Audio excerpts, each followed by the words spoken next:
Hi everybody, my name is Karina, and for those of you guys who don't know who I am the owner of the Pacific Northwest Dream. I'm an artist and I use my artwork to make the prints that you see on our clothing. I love what I do. There's a lot of heart and soul behind what we do here, and I'm really grateful for every one of you guys who are here watching this right now. What I am doing today is a tutorial on how to make the cloth masks that we are now selling in our stores. You're more than welcome to go to our website and purchase one of these masks. We have adult and child sizes. We are also donating 1-for-1 masks to our frontline heroes right now. So thank you to all of you guys who have been buying, but for those of you who are interested in making these masks at home, we've created this tutorial. I also have a free pattern that you can go and download if you just go to the PNWdream.com and look for adult cloth mask pattern. It is a free download. You can print it out and it will have all the instructions and help you need as well for this project. I hope you guys enjoy and find this tutorial useful, and I'll see you at the end to demonstrate the mask.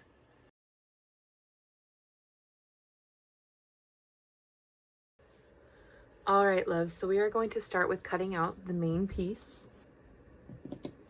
I really have enjoyed working with the organic cotton sateen. For the PNW Dream, we usually work with organic cotton knit, which is a really gorgeous material, but it does shift a lot when you cut it, and this one does not. So I kind of love that.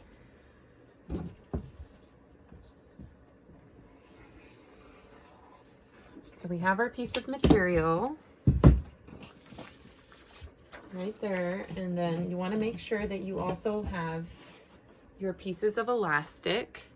Now, for those of you guys that don't have a ruler, I included pre-measured lines on the pattern that you can download so that you can measure those elastics. Otherwise, if you have a ruler, it's a 10-inch one and a 9-inch one. And then when you have cut this out, you are going to fold the right sides together. So the right side of the material is the side that has the pattern on it. And you're going to fold the right sides together like this. And that is step one. Step two is very simple. So we're looking at the same folded piece of material. It's going to be upside down for you guys, but you're going to look at the raw edge. So not where the fold is, but the top, the raw edge. And you're going to pull the ruler out. It's 10 inches long, and you're going to come in 2.5 inches on each side. So it's the 2.5 mark and the 8.5 mark. I don't have a fabric pencil, so I'm just using a marker, but you can use whatever is necessary. And that's step two, is making sure we have those markings. For this next step, we are going to be sewing in from the outside edge to the line that we measured. And we are going to be sewing with a 1/2 inch seam allowance. Make sure you guys remember to backstitch. So I have that first part done. Now I'm going to sew the other one, same thing. This time I'm going from the line to the edge at 1/2 inch seam allowance. For those of you that might be new to batchwork sewing, if you're sewing multiple masks at once, what I do, and when I'm sewing multiples, is I leave these threads and sew them all first, because instead of taking a second to grab a pair of scissors and cut these off and then put the scissors down, I stack these up and then at the end make my next step, trimming all these off at the same time, so I'm not letting go of my scissors, and it saves quite a bit of time to do that. But that is the end of step 3.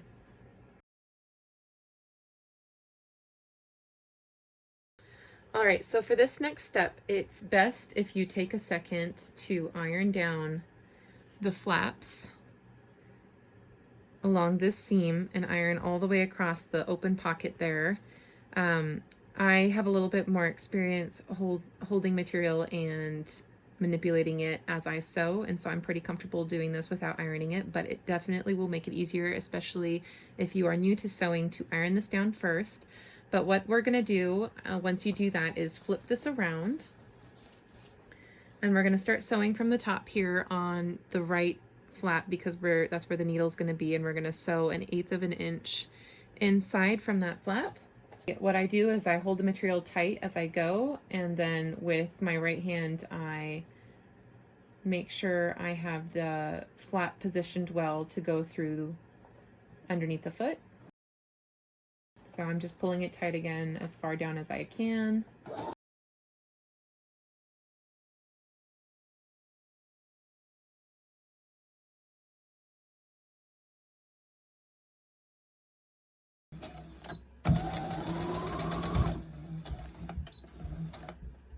Now it's going to be difficult to see, but what's great about doing it this way is that you can lift the needle, lift the foot, pull this out a little bit, and cut the threads off. And you can kind of spin this around.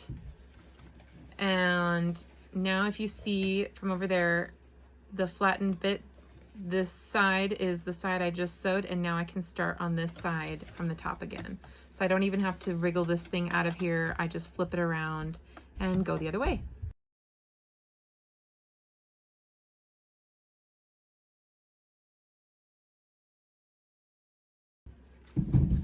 Now you have your pocket sewn in really well.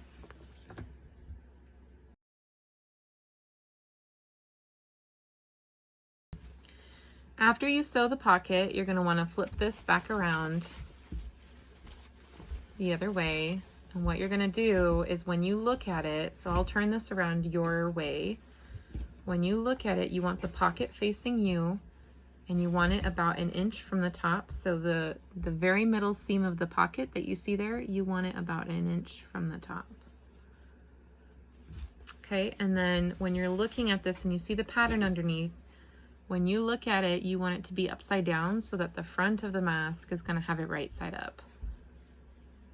And what you're going to do is you're going to slip the longer of the 2 elastics, so the 10-inch elastic, you're going to slip it up at the top.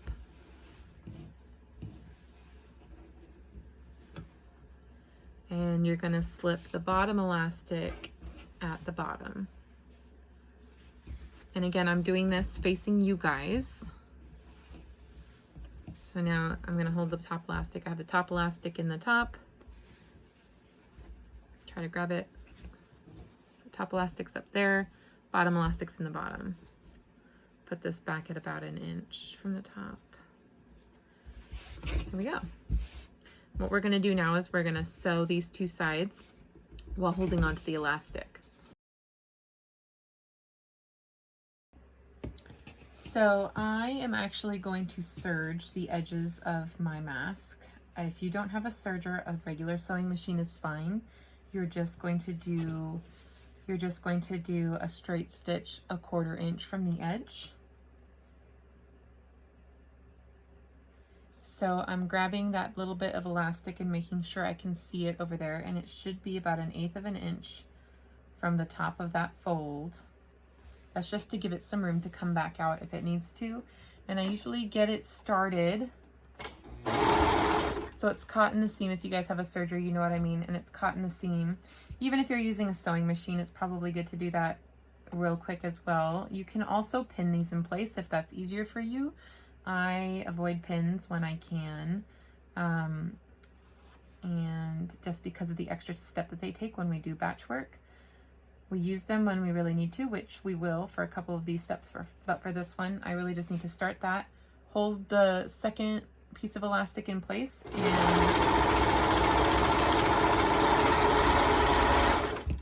and if you use a serger, you know it trails off, and you just cut the trail off. So now we're going to go to the other side. You want to make sure your elastic is straight and not twisted in there.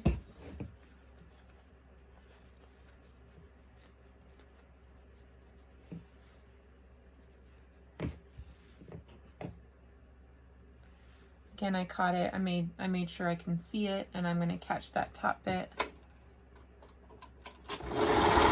And now I'm going to find the bottom piece, and the bottom piece is shorter. So when you find it, it's going to come a little bit inside, and what you're going to do is you're going to tug it all the way to the end.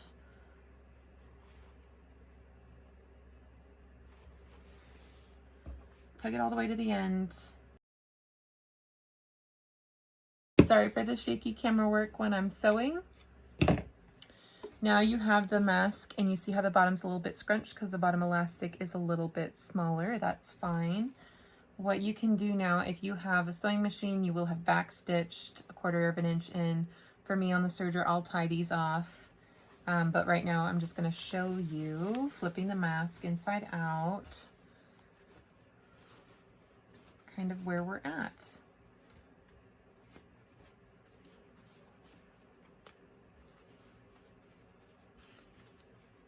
All right, so here's what we have so far. I'm gonna turn this back around, tie those off, and we'll move on to the next step.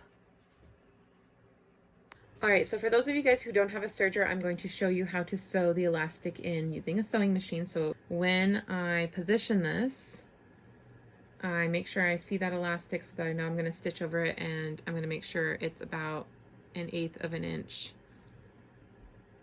from the top corner. All right, and then I'm going to sew this 1/4 of an inch from that raw edge and backstitch over that elastic a couple times because I want to make sure I capture it really well. All right, and then before I go down, I'm going to position that bottom elastic, and then we'll sew over that. Again, 1/8 of an inch from the bottom. I let it stick out just a little bit so that I know I'm going to catch it. If you're having problems with the elastic moving, you can pin them in place. I usually use a serger and it doesn't have as much movement.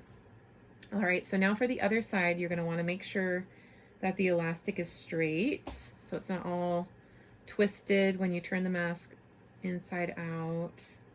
Don't forget that it needs to be 1/8 of an inch from the top.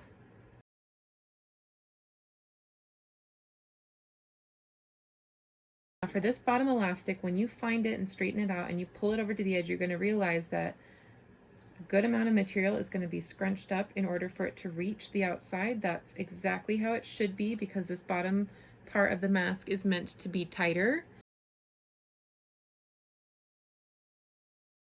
All right.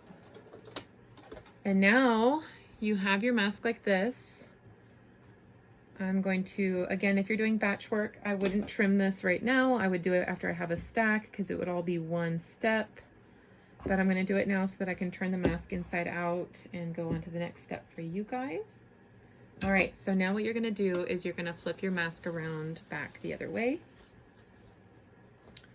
Pull the corners tight. That's what's nice is normally when you sew square items, it's very difficult to get the corners to pop out correctly. I usually take a safety pin and try to do it, but with the elastic, you just pull the elastic and it pops that corner right out, which is pretty fun.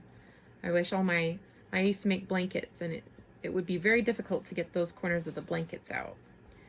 Now, if you're using elastic like I am, I don't recommend ironing at this point. I tried that and I learned the hard way that this elastic will melt under an iron. I mean, I didn't iron the elastic intentionally, but I caught it on accident and it got destroyed. So now we're going to do the top stitch on the top and bottom.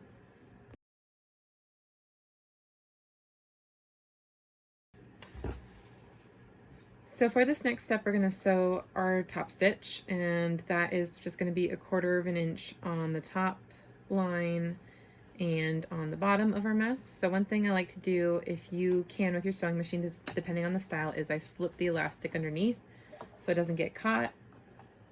And then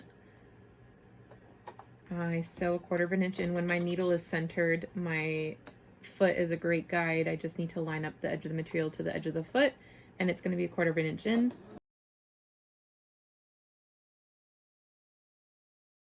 Right now I do the other side. I tuck the elastic under.